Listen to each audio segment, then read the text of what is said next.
Hi, everyone. Welcome to United Assets July Investment Webinar. As usual, I'm joined by Jiorden Sanchez and Tom Healy.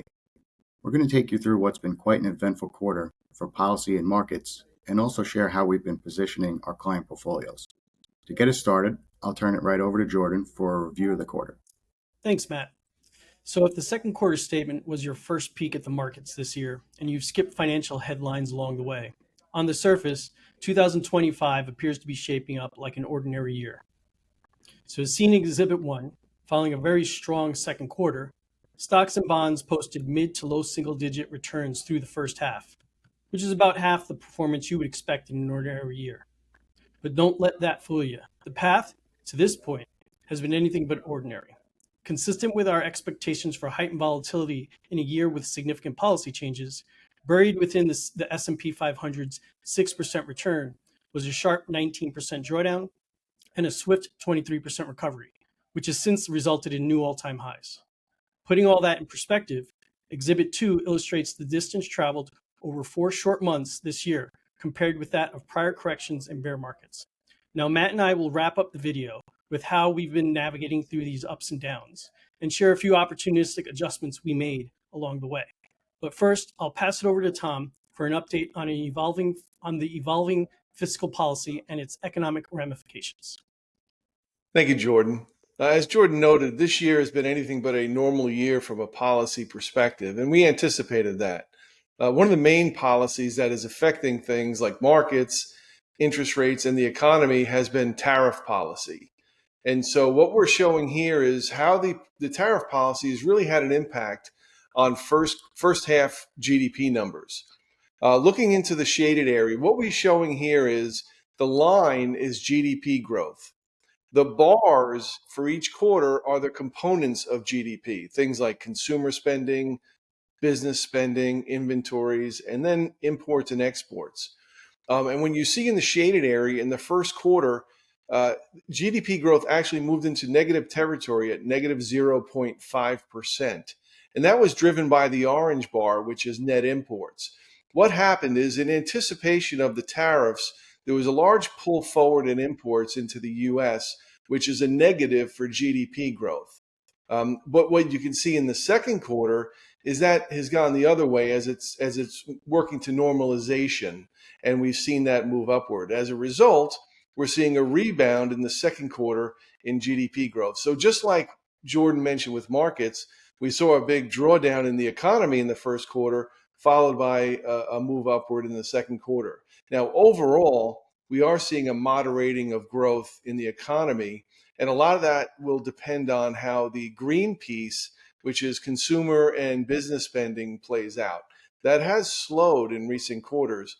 However, we're watching that very closely as we see the consumer remains fairly resilient on the face of a fairly stable labor market. So at this point, we still see the economy growing and staying out of recession. But one of the other areas that tariffs are impacting is the inflation expectations. So for that, I'm going to turn it over to Matt. Thank you, Tom. As you may imagine, this has been a challenging time for anyone to forecast Fed policy. And I sympathize with the Fed as they attempt to figure out the best path forward amidst all this. Generally, this is because broad tariffs can work against both sides of the Fed's mandate. So on one side, they can be inflationary, which would generally call for higher rates.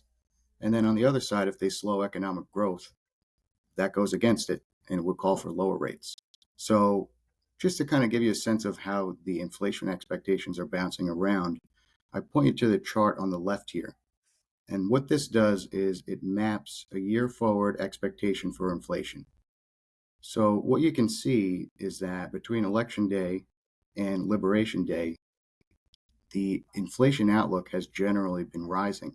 And it actually ramped up concerning the markets and the Fed into Liberation Day as the worst case tariffs were announced.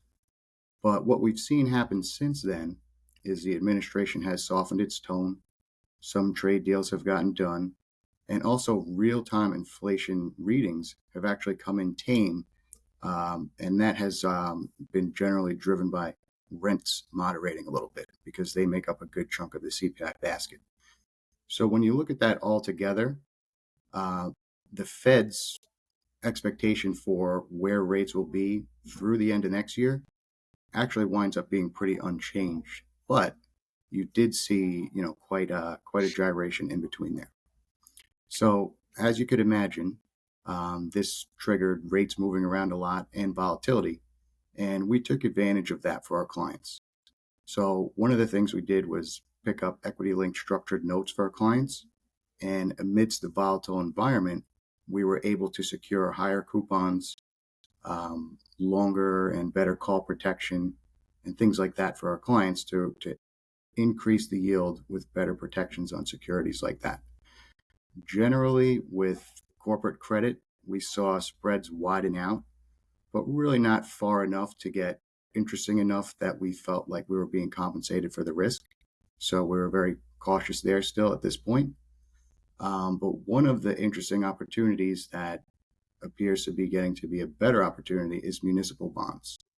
So what we saw was some concern as the big beautiful bill was being negotiated that the muni tax advantages may be taken away.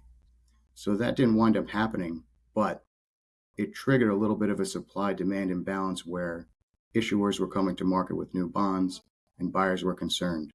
So put that together with the volatile rate environment, longer term yields moving higher, we actually saw municipal bond yields move higher, and we took advantage of that opportunity to extend duration and increase exposure for our clients.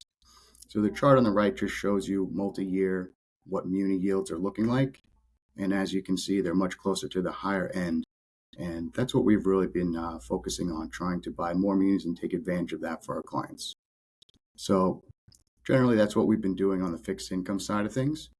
But to take you through a little bit of the equity side and our thoughts and positioning there, I'll turn it back over to Jiorden. Thanks, Matt. So while policy uncertainty is certainly off peak levels, the stock market remains sensitive to a wide range of potential outcomes. For example, tariff talks are still ongoing, with the timing and magnitude of their potential drag on profits unclear. But on the flip side, deregulation and favorable tax policy from the One Big Beautiful Bill could provide offsetting tailwinds. In addition, the direction of interest rates adds another layer of complexity, given their influence on business activity and profit margins. And as we'll show on this slide, little of this appears reflected in current market expectations. So for example, Exhibit 5 on the left tracks 2025 earnings estimates since the beginning of 2024. And as highlighted, revisions since then remain on a glide path consistent with past non-recessionary years, suggesting little net impact from these policies, at least so far. Further, the lofty valuation assigned to these earnings provide little cushion should earnings miss the mark. On the right, Exhibit 6 charts the equity risk premium, or the earnings yield offered above the risk-free treasury rate to compensate stock investors for the added risk they take. And as highlighted, the narrow spread suggests markets are pricing in little risk to earnings, despite the wide range of policy implications we've outlined. Now, stocks often climb a wall of worry, and they may continue to do so. But with valuations painting a rosy picture, markets do appear vulnerable should we see some negative developments. So we've largely maintained our defensive portfolio posture as a result, targeting tilts towards value stocks and defensive sectors. That being said, we aren't sitting on our hands. And this year's volatility was most severely felt with high beta growth stocks, which saw a sharper drawdown followed by an even swifter recovery, such that they're now leading in terms of first half returns. Along those lines, we were able to capitalize on that volatility by selectively inching into growth stocks at attractive valuations. So with that, I'll turn it back over to Tom for our closing comments. Thank you, Jiorden. As Matt and Jiorden highlighted, a lot of the volatility we're seeing this year in markets and rates and are policy driven. One of those things, as both have spoken about, is the One Big Beautiful Bill Act, which was passed on July 4th. There are a lot of moving pieces to this bill. It's very widespread. Many of the provisions which kick into gear in January 1 of 2026 have planning implications, things like a change in standard deductions, a change in senior deductions with certain phase outs, a change in the increase in the state and local tax, what they know as the SALT deductions. So there's a lot of moving pieces there. And we think it would be prudent if you spoke with your United financial advisor to discuss any planning that needs to be done around these changes. So with that, we're going to continue to keep our eyes laser focused on markets and the economy and politics. And we look forward to giving you an update again next quarter. Thank you very much.